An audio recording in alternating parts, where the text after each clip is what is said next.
কোরিয়ান্টাল fried rice. শুরুতেই আমরা রাইসটা দিয়ে দিয়েছি, সাথে টমেটো পিউরি,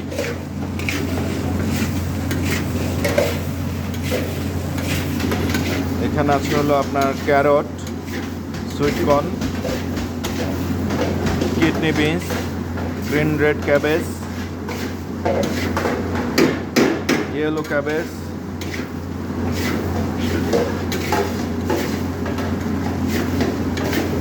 রাইসটা গরম হয়ে গেছে, আমি এখানে এই ভেজিটেবলটা দিয়ে দেব।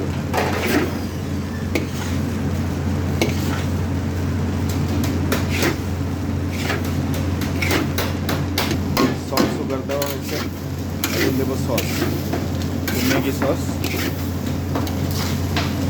ফিশ সস পরিমাণ মতো, সয়া সস যেটা রেড